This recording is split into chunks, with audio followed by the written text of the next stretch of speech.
এবার আসুন নাস্তিক্যবাদের বিকাশ ও বিস্তারের প্রভাব।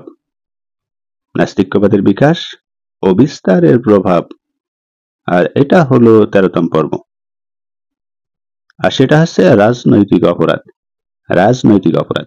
নাস্তিক্যবাদীদের প্রভাব সম্ভবত সবচাইতে বেশি দেখা যায় বিশ্ব রাজনীতির ও বিভিন্ন দেশের মধ্যকার দ্বিপাক্ষিক ও আন্তর্জাতিক সম্পর্কের ক্ষেত্রে। নাস্তিক্যবাদের প্রভাব সম্ভবত সবচাইতে বেশি দেখা যায় বিশ্ব রাজনীতি ও বিভিন্ন দেশের মধ্যকার দ্বিপাক্ষিক ও আন্তর্জাতিক সম্পর্কের ক্ষেত্রে। কারণ সেই নাস্তিক্যবাদ ও বস্তুবাদী স্বভাব চরিত্রে একজন মানুষের হৃদয়কে কারণ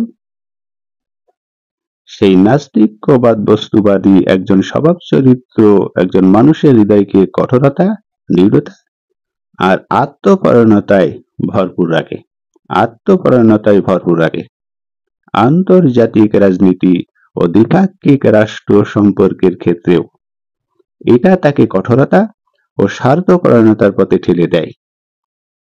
আন্তর্জাতিক ও দ্বিপাক্ষিক রাষ্ট্র সম্পর্কের ক্ষেত্রেও এটা তাকে কঠোরতা ও স্বার্থপরায়ণতার পথে ঠেলে দেয়।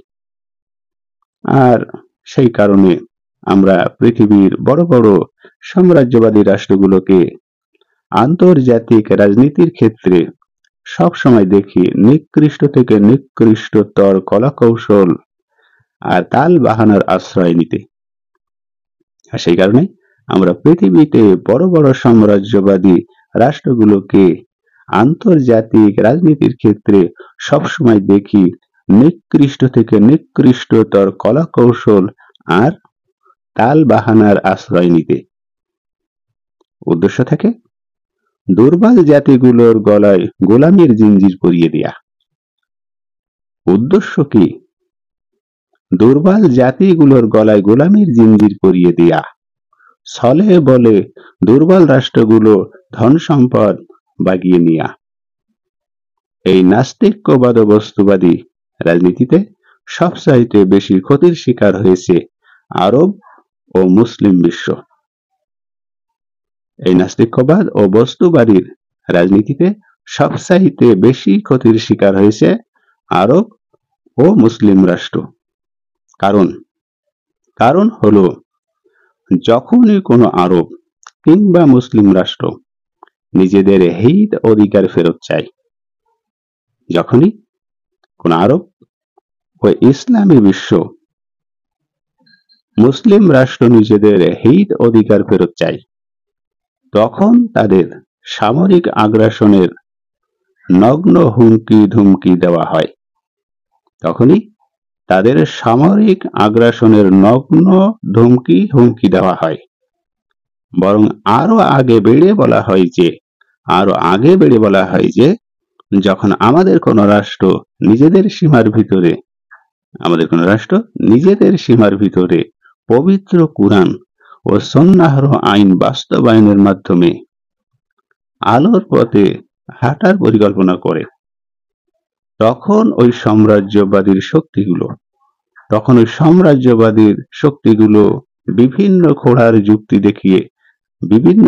যুক্তি দেখিয়ে তার পথ আগলে দাঁড়ায়।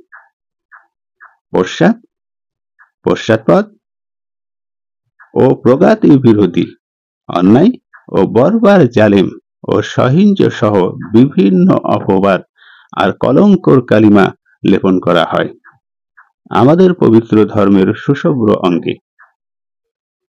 পশ্চাৎপদ ও প্রগতি বিরোধী, অন্যায় ও বর্বর জালেম ও সহিংস সহ বিভিন্ন অপবাদ আর কলঙ্কর কালিমা লেপন করা হয় আমাদের পবিত্র ধর্মের সুশুভ্র অঙ্গে। ইসলামী বিশ্বের বিরুদ্ধে এই নাস্তিক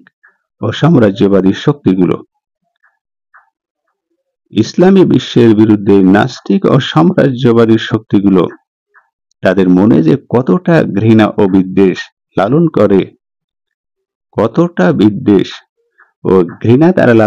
এর সবচাইতে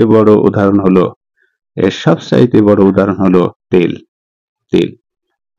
যখন ইসলামী বিশ্ব এই তেলের ন্যায্য দাবি আন্তর্জাতিক বাজারে আবেদন করেছিল, তখন তথাকথিত এইসব আন্তর্জাতিক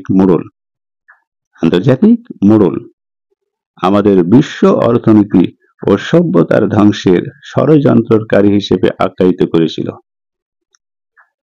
কারণ শুধু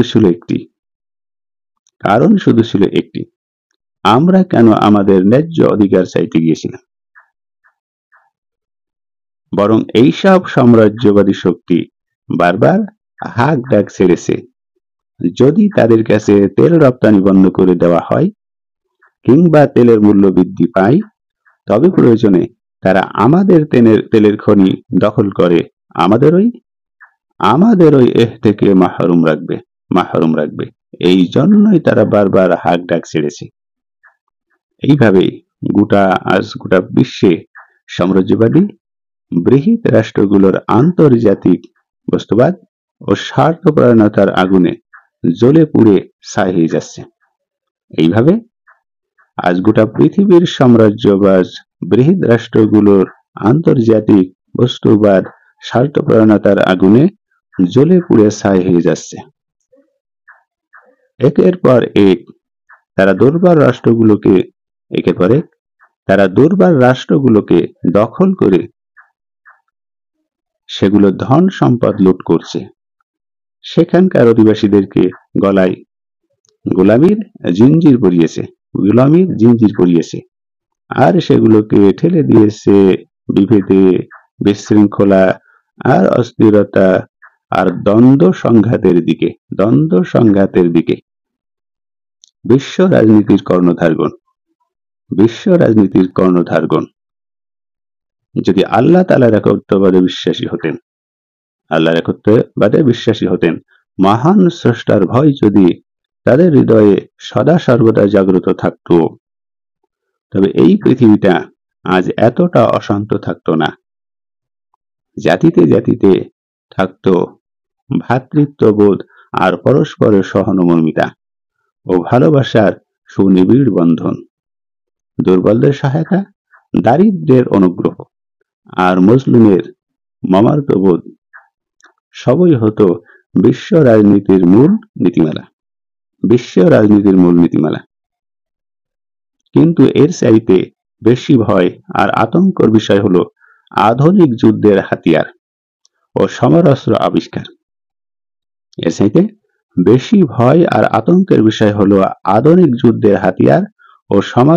আবিষ্কার। কারণ নিজস্ব স্বার্থ সিদ্ধির জন্য এখন যে এই নাস্তিকবাদী ও স্বার্থপর রাষ্ট্রগুলো গোটা পৃথিবীটা ধ্বংসের দিকে, সেই সম্ভবত কেউ বলতে পারবে না। কারণ নিজস্ব স্বার্থ সিদ্ধির জন্য কখন যে এই নাস্তিকবাদী ও স্বার্থপর রাষ্ট্রগুলো গোটা পৃথিবীটা ধ্বংস করে দেয়, সেটা সম্ভবত কেউ বলতে পারবে না।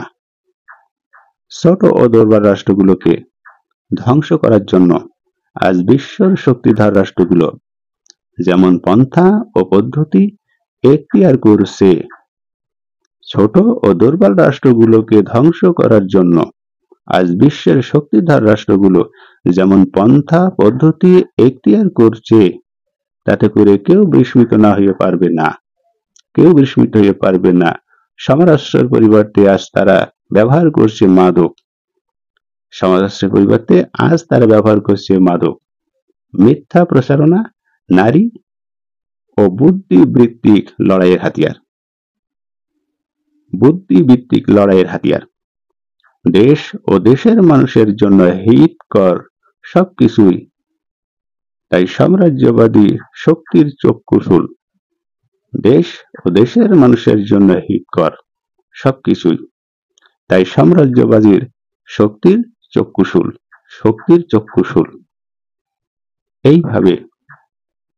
এইভাবে নাস্তিক্যবাদ ও মহান আল্লাহ থেকে দুরবস্থান একটি সুন্দর মানব সমাজকে পরিণত করে জুলুম, নির্যাতন, অন্যায়, অনাচার, চুরি, ডাকাতি, ছিনতাই, হানাহানি পূর্ণ একটি ঘৃণ্য সমাজে।